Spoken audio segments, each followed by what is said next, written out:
Yeah, yeah, you already know what it is. Half a gallon goods, GMB, life is goods, and you're not rocking with strictlyhiphop.com.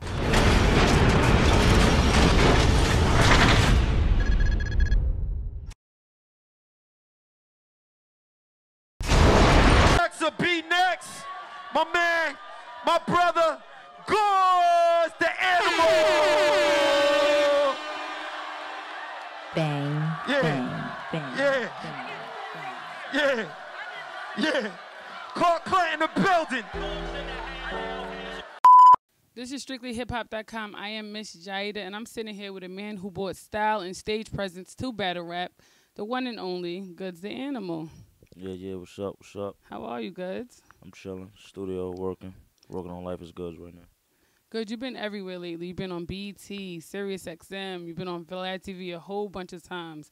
My first question for you is, when you was in that cafeteria in the 5th or 6th grade, when you first spit that first rap against that kid named Fire, did you have any idea that it would birth such a career for you in the music industry? How you know about that?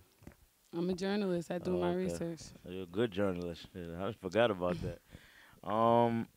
Nah, I mean, you know, back then I was doing it just for fun, so I didn't know where to take me to. You know what I'm saying? But I mean, through hard work and dedication, I guess it got me here. I got a lot more to do, a lot more places to go. You know what I'm saying? I ain't reached where I want to be yet, so. You just had a battle with Adi Boom. Is that how you pronounce his name? Yeah. What Adi are Boom. your battle, your preparation rituals? Like, how long do you need? How do you prepare? I try to get all my raps done in that same month, so I can have more time to, know it, cause my performance is based on stage presence. So I keep hitting the mic. My performance is based on stage presence, so I like to know my rap inside and out. So when I go up there, I can say it like I know it and not like I'm trying to remember it. I appreciate the fact that you allowed Adi Boom to battle you, because he said you was his dream battle, and you're basically like expanding the culture.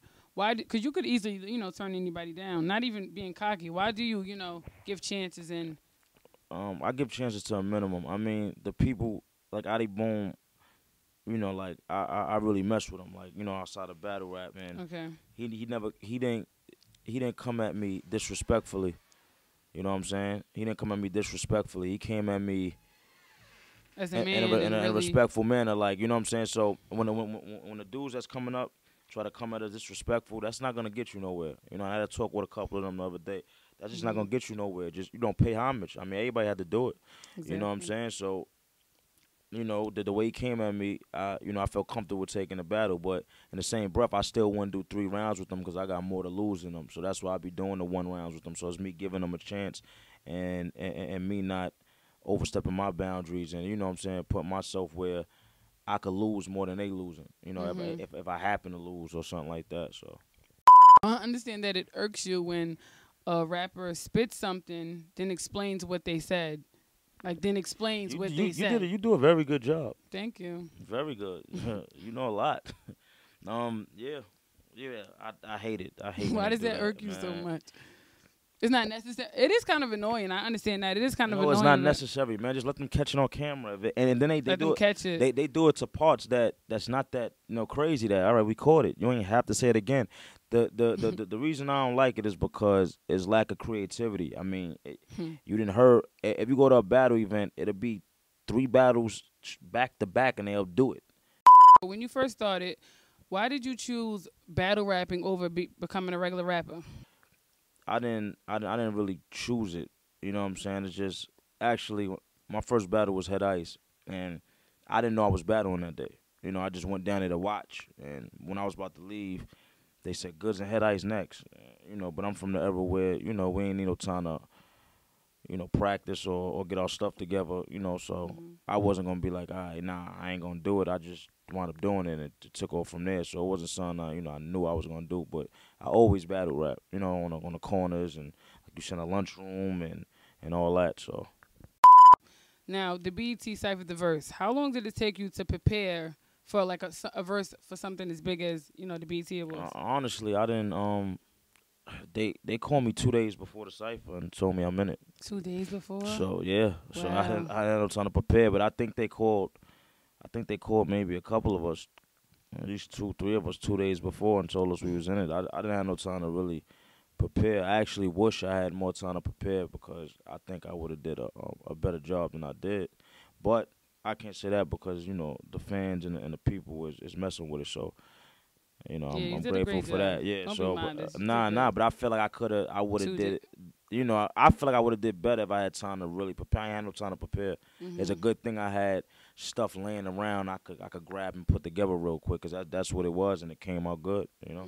And I remember once a long time ago I was watching a battle. I think it was DNA versus T-Rex. I don't know who exactly, but he was the opponent. He was violating. He was like talking about the opponent's disabled mother. Oh, that was Rex. That was Rex and DNA. Yeah, it was Rex talking about DNA. Yeah, exactly. And that was like real disrespectful, and that always stuck with me. And it brought me to ask you, what do you think is drawing the line in battle rap? Like, what's crossing the line? Well, like? for me, it's my daughter. I go on my contracts though. You can't talk about my daughter. Oh, okay. If I don't know what it is for somebody else, but in my contracts, it so goes in my contracts contract. that say what you can't say. And what you can't talk about my daughter. You know what I'm saying? And if if you do, I'm able to do whatever I want and still get paid. Okay. You know, because they put in a contract. If you put your hands with somebody, you don't get paid your second half. So, in my contract, that goes. You can't talk about my daughter. Anything else, I don't care. It's good. Back from the era you came from, battle rap was still in the streets. Now it's just like on steroids, just super commercial, which is a pro and a con. But how do you feel about the commercialization of it? I think it's dope. I think it's dope because it gets, it get like, look, you got people like BET watching now and people like, people like Jay-Z saying, some of our bars and big rappers saying some of our bars and saying this is my favorite and all. So for that part is, it's dope. But in the same breath, I don't really care about none of that. You know what I'm saying? If it's not nothing that's enhancing my career, or I don't care about one of the rappers saying, "Oh, yeah, Goodz is my favorite." I mean, kudos, thank you, but I don't really care about that at all. If I'm your favorite, put me in a position to make some money then. Cut me a check if I'm your favorite. Don't just say it. Don't go on Twitter and say it because I don't care. I don't really care about that. Yeah. You know what I'm saying? So exactly. Actions. It got its pros and its cons, like you said, but I mean, just like when what's the battle with Hollow and Joe Buttons? They just did Total Slaughter. When they did that joint, it looked too clean. It looked too commercialized. Yeah, like that was like a very commercial. So it take away from, you know what I'm saying. Then now I appreciate, because I used to be like, damn, Smack, the people on stage, a million people on stage. Even though I like that, I don't mind that. But you look and there's a million people on stage and you watch Smack and all that. But from that, me going there, I appreciate it being, because the energy is totally different. You know what I'm saying? You got 50 people, 100 people on stage with you, and you know what I'm saying? So. Now, Cassidy, I heard your song. Show him how you do this, son. You and Cassidy, for one, you guys have a history. You said you battled him 18 rounds. He denied it. Like, he said he doesn't remember that. What's going on with you and Cassidy? Just briefly explain what's up. Oh, my man Cassidy? Yes. Well, this is when he say he don't remember, that was getting me upset. Yeah. So like, cause are you trying to play me? Like, you remember, nigga? And at 18 rounds. At Summer Madness, at Summer Madness, the one I just passed with was 4. It was 4. Yeah. That's my. This just shows you I'm not too much into battle rap. I don't watch it like that. That's very surprising. But He on stage, he said that. He said, like, and Goodz said I battled them, and did it. So I start flipping on him, like, you know what I'm saying? But then afterwards, after I thought about it, when Cassidy was in a car crash, he had amnesia. For real. Yeah, you know what I'm saying? He was messed up. You know what I'm saying? So he probably really don't remember. And I thought about that afterwards. Wow. And nobody never think about that. He probably really don't remember. You know what I'm saying? Oh, that's sad. I can't fault him for that. It's just the way he be saying it, like, don't try to say you don't remember trying to play me. That's how, and that's how you be coming across to me. So exactly. That's why. So is that where the this song derived from? Nah, this song after Summer Madness 4, me and him got into on stage. So I don't know if you saw it, but I grabbed the mic and said we could battle right now. The crowd go crazy. He grabbed the mic. He said, "Son, the crowd they don't want to hear nothing. If you ain't battling right there, they don't want to hear it. So they wound up booing him." 2 days later, he dropped a song called Mr. Chicken, and he said my name in it. That was a no-no. So that's where that's show you how to do this. It's called Bird, nigga. That's where that joint. I did that joint, but it wasn't. It's friendly. It's just rap competition. Just rap. It ain't no beef or nothing like that. I know him. You know what I'm saying? I see him. We cool. So it ain't nothing like that. So Goodz, your artistry. You have an album coming up, Life is Goodz. Mixtape, Yeah. right? Album, kind of street album, yeah. Okay, and when are we looking at for the release? I might drop it in January. January? Okay. Yeah, maybe January or December, maybe Christmas. I don't New know, Year's, somewhere around there. Christmas, Yeah. New Year's. I mean, the funny thing is, I got a whole bunch of songs done already. You know what I'm saying? But I like to sit down and really. It's like I did them different places, so I got to really sit down and go through them and stuff like that. You know what I'm saying? And pick which ones I want.